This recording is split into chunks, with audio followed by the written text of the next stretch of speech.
It's brew day.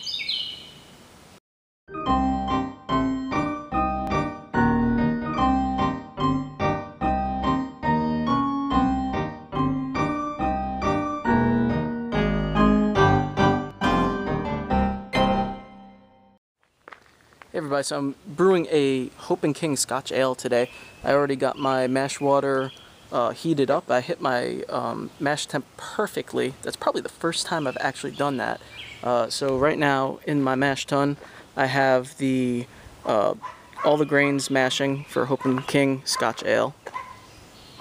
And that's pretty much the first 5 minutes of the mash, so I'm gonna let that go. Have all my other ingredients set up for later. It's gonna get 3 ounces of Fuggles. Have my Whirlflock and yeast nutrient ready for later. I already put in my mash salts, but I also have my Sparge salts. And I have my 60-minute addition of hops, which is actually only a 1/4 ounce of Centennial. And the other 3 ounces of Fuggles go in at 10 minutes. That's why the 10 is on there. That's pretty much it. The ingredients of the beer are crazy. There's a lot of grain in there. I don't know if you can see that. Yeah, that looks about right. That's all the grain. That's a lot of grain. Look at that. A couple caramel and crystal malts, chocolate malt, Munich malt, special B, roasted barley, flaked barley, pale malt, golden promise. Hot damn, that is going to be a delicious beer. Oh yeah. Now that flaked barley. Oh, you flaked barley, god damn you. God damn you, flaked barley. I got my first stuck sparge during the last mash, my last brew, which was the dry Irish stout, and I was blaming the flaked barley on that. Pretty sure that's what did it. So I'm hoping that that doesn't happen again. There's not much of the flake barley in this time, but you know, I'm hoping that that's not the case. So here's an idea that I have. Maybe you guys can help me out with this. This is a question for the brew tubers of YouTube, or the brew tubers of the world. Wow, I like the sound of that. All right, so this is a Scotch ale. It's going to be about 7.4. Oh no. 6% maybe, 6 or 7% alcohol by volume, real malty beer. You may have seen in my last video that my girlfriend picked up a case of that Innis and Gunn rum oak Scotch ale, and when I told her I was brewing this, she said, "Well, why don't you add some oak chips and rum?" And I was like, "Hey, yeah, wow, that's a pretty good idea." I have no idea how to do that. I've never done it before, and I had a bunch of questions about it that went unanswered by some forums that I went on and whatnot.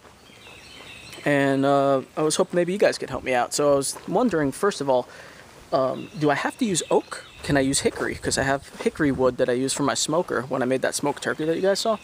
So I have that, and I also have apple wood. I was wondering if either of those can be used. And then think about the hickory. Just go with oak, and I was planning on soaking the chips or cubes in the rum for like a few days to a week, and then putting that in secondary. I may only do a gallon or two as like a test batch of the rum and oak one, just in case I screw something up awfully. But I was wondering if you just pour in the rum and the oak just into the secondary, or if I should only put the oak cubes in and then add the rum right before bottling in the bottling bucket, or don't add the rum at all. A lot of questions, right? I'm just not sure how to go about doing that. I've read a lot about it, and I listened to, there's this Brew Strong podcast that was all about oak aging or wood aging, and you know, I just still not too sure. So if you guys could help me out with that, that'd be great.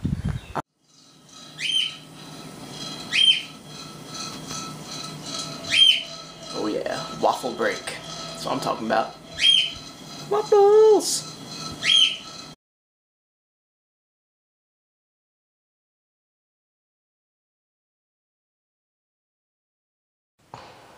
Mash is just about up. Figured I'd show you that. And I don't know if I've mentioned this before, but I got this pretty rad homebrewer's notebook to write all my information in when I'm brewing. My brother got me that. So I'm gonna take a little sneak of the pika and see if our mash looks the way it should look. Ooh, look at that. Smells pretty good. Recirculation is complete, and I am now draining the first runnings, and they are looking good. Oh yeah.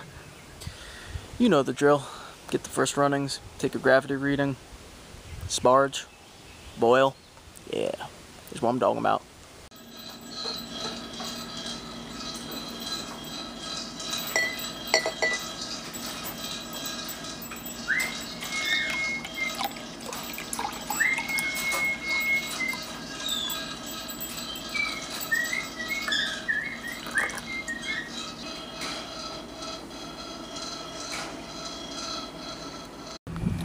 Boil's going for about half an hour. Drinking my dry Irish stout. Tasting pretty good.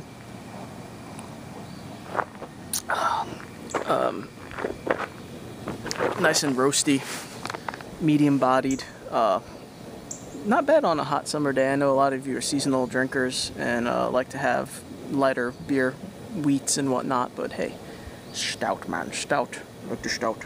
Want the stout? I want the stout. Drink the stout.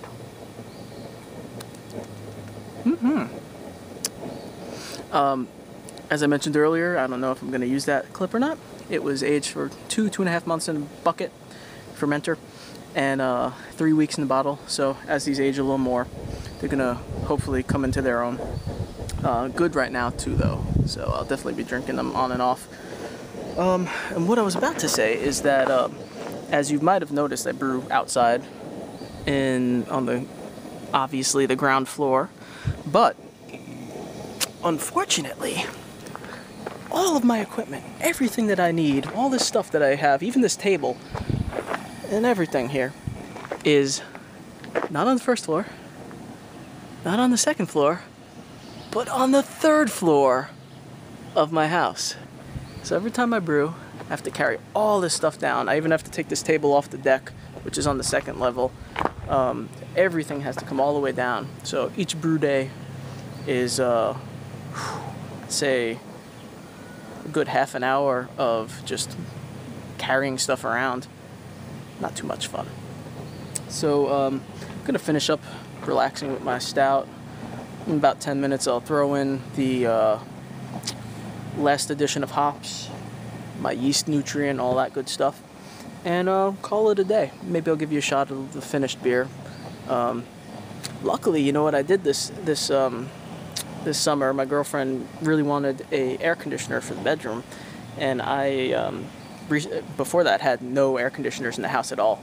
So we got an air conditioner, and now I can actually ferment my beer at an appropriate temperature. I just keep that air conditioner at 64 and bring the fermenter up into my room, and hopefully it'll keep the beer at an appropriate temperature, because usually in the summer it gets so hot here. I have to do the swamp cooler and it's a big hassle. I'm hoping that the air-conditioned room will be enough to keep the beer at an appropriate temperature. Almost like a fermentation chamber in my bedroom. So anyway, I'll see you guys in a little bit. Cheers. Hope you're all enjoying this beautiful summer day. See you soon.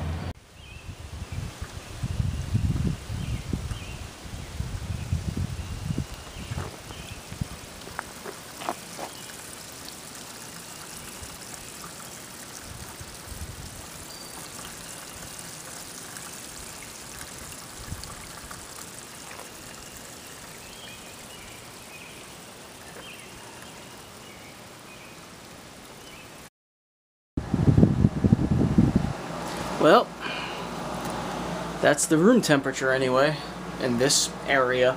I don't know, I put my finished fermenting beer over here in the corner, and I'm pretty sure that it's warmer over here than it is in the central area of the room, but I don't want to leave this in the middle of no place, so I have my, you can't see it, it's a little dark over here, but my temperature strip is indicating 68 degrees of 68 to 70 degrees for the pitching temperature.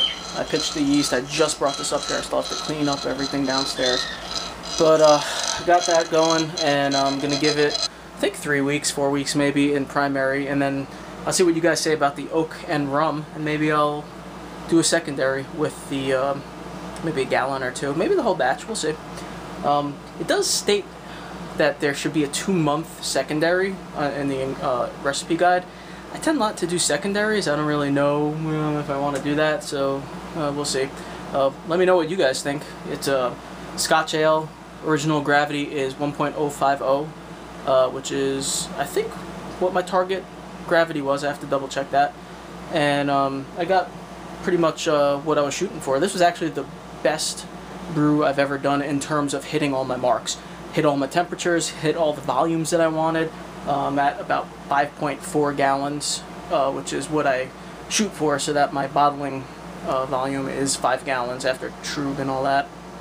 So that's it for my brew day. I'm gonna cut down all these videos and probably have about 20-30 minutes worth of video. I'll try to cut it down, and I do appreciate any help you guys could give me in terms of the questions I have for the rum and oak, and also whether or not I should secondary this this brew. I'm thinking, if anything, maybe I'll just let it sit in the bucket for a month and then bottle, unless I'm doing a secondary for the rum and oak.